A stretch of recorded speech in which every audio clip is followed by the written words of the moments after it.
Assalamualaikum warahmatullahi wabarakatuh. Salam sejahtera untuk kita semua. Om Swastiastu, Salam, Namo Buddhaya, Salve, salam kebajikan dan salam sehat. Yang kita hormati dan kita banggakan bersama Pak Bupati Manggarai Barat, Pak Edi Stasius Endi, yang orasinya luar biasa. Ternyata beliau juga seorang orator. Kalau pidato apa karena kebiasaan kampanye. Pak Bupati Manggarai Timur, Bapak Agas Andreas, terima kasih Pak Bupati. Dua beliau ini terus mendampingi saya dan memberikan penjelasan yang luar biasa terkait di Manggarai, baik Manggarai Barat maupun Manggarai Timur, utamanya terkait dengan adat istiadat budaya yang memang itulah salah satu hal yang harus terus-menerus kita pertahankan sampai kapanpun.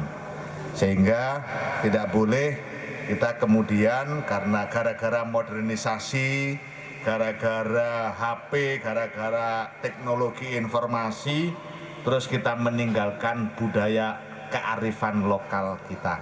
Oleh karena itu, saya sangat bersyukur hari ini saya hadir di sebuah daerah, sebuah desa yang masih terus mempertahankan adat budayanya.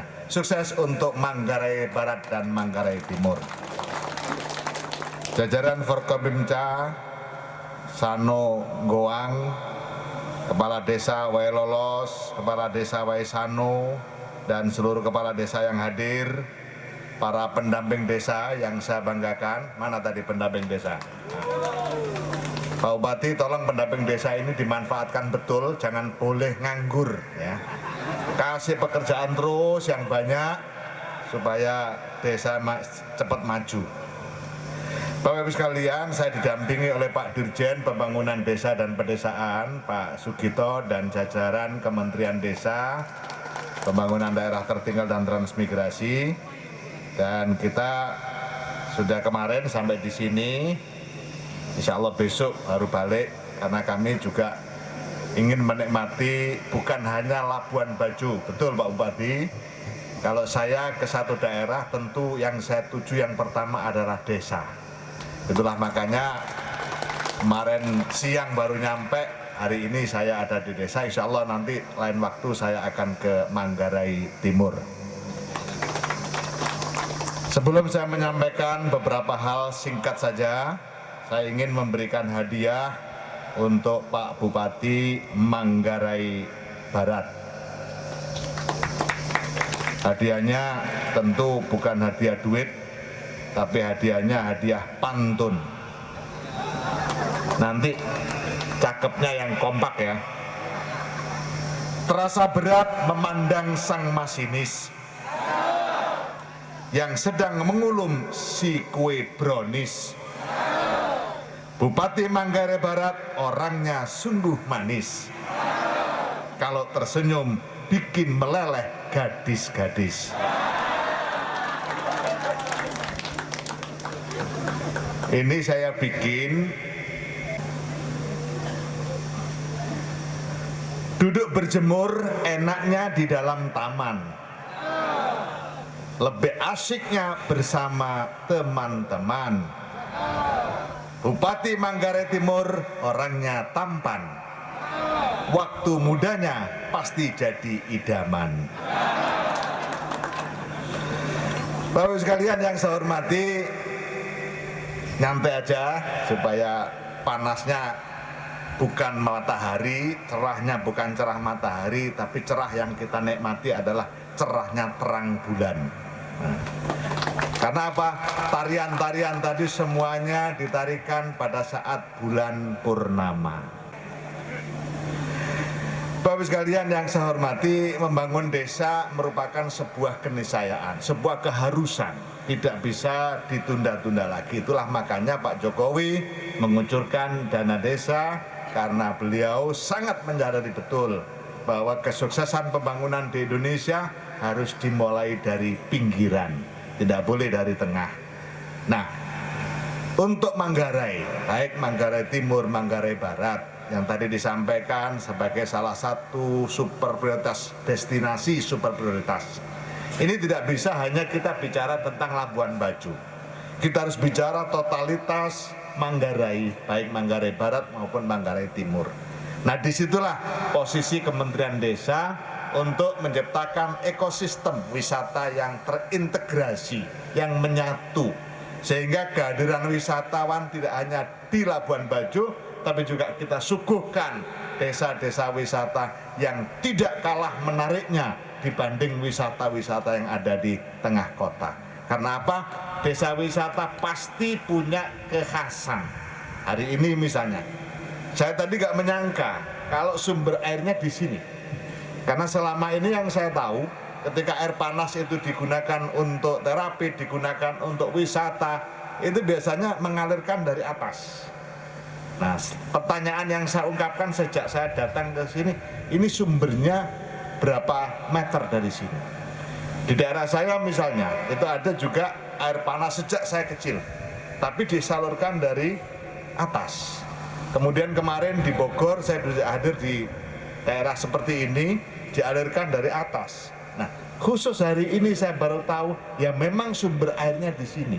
Ini kehebatan yang luar biasa yang dimiliki oleh alam.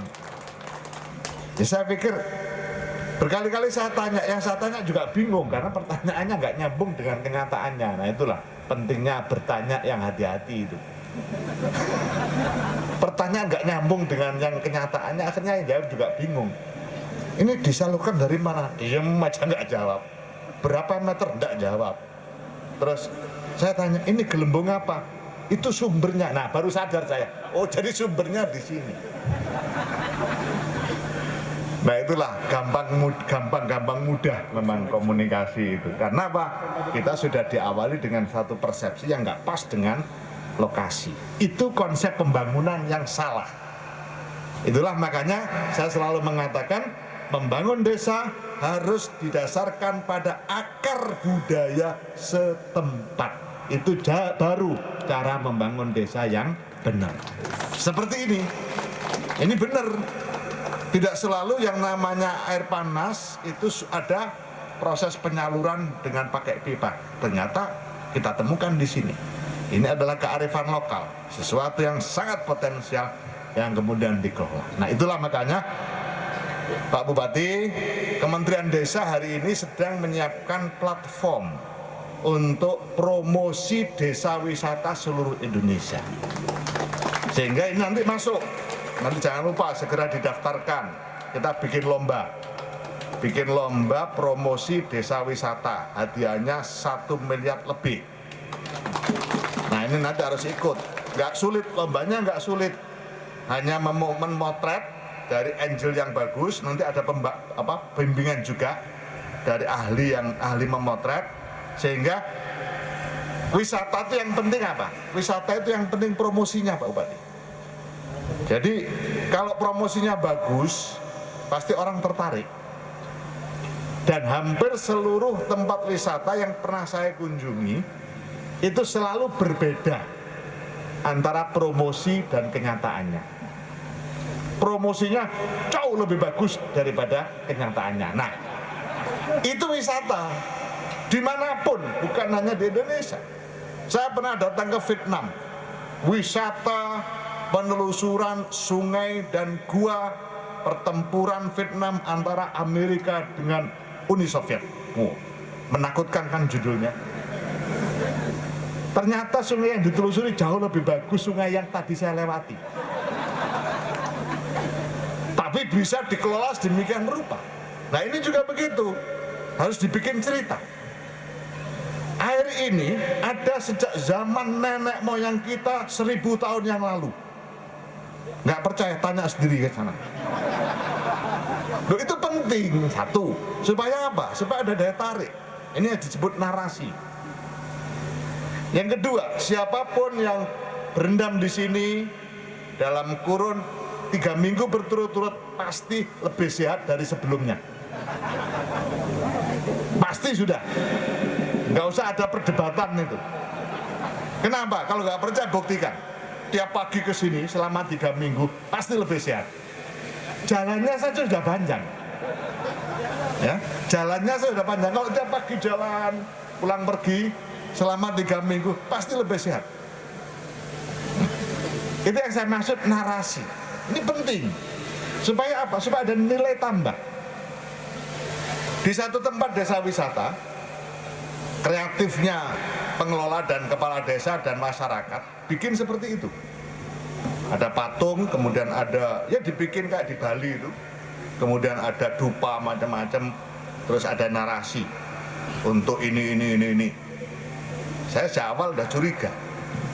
Ini pasti bikinan. Saya panggil pengelola wisatanya. Jujur ya, ini kamu bikinan apa asli sejak dulu seperti ini? Ya bikinan Pak, biar rame. Dan memang rame. Apakah itu boleh? Sangat boleh. Itu namanya bohong yang diperbolehkan. Kenapa kok diperbolehkan? Karena itu adalah bohong yang menjadikan orang bahagia. Nah, seperti yang berendam di sini 3 minggu akan lebih sehat. Orang kan bahagia kalau sehat. Nah, oleh karena itu narasi itu penting. Saya tadi naik, ini apa sih? Saya juga bingung. Kok dinaikkan di sini kemudian diturunkan lagi? Karena asosiasi saya air ini dari sana. Nah, kemudian air yang di situ dari atas. Ternyata nggak nyambung. Jadi ini tampung ini untuk nampung sumber yang di situ supaya terkumpul, kalau terkumpul disalurkan ke sana. Begitu kan, Pak? Nah, ini nanti dibikin lebih sakral. Kalau naik harus lepas sandal. Nah, kenapa? Karena ini tinggalan nenek moyang. Di samping biar bersih. Kalau ada orang protes, masa ini tinggalan nenek? Loh, kalau bukan tinggalan nenek moyang, wong sejak kakek nenek kita kecil ini sudah ada kok. Kan nggak bohong, wong memang betul-betul tinggalan nenek moyang. Kita ngomong 1000 tahun juga nggak bohong, karena nggak ada yang bisa jawab ketika ditanya. Siapapun, Pak Bupati aja ditanya, Pak Bupati, ini sejak tahun berapa? Nggak mungkin bisa jawab. Maka bikinlah sejak 1000 tahun yang lalu. Nah, nggak akan ada yang bisa membantah itu. Karena usianya ini sama dengan usia bukit-bukit yang ada di sekitar kita. Orang nggak akan bisa menjawab bukit ini dulu tahun berapa ya munculnya, nggak akan bisa. Pasti kita bilangnya ya ribuan tahun yang lalu bukit ini. Nah, itu pentingnya promosi. Nah, oleh karena itulah Kementerian Desa dalam upaya percepatan popularitas dan daya tarik desa-desa wisata di Indonesia membuat platform namanya Desa Wisata Nusantara.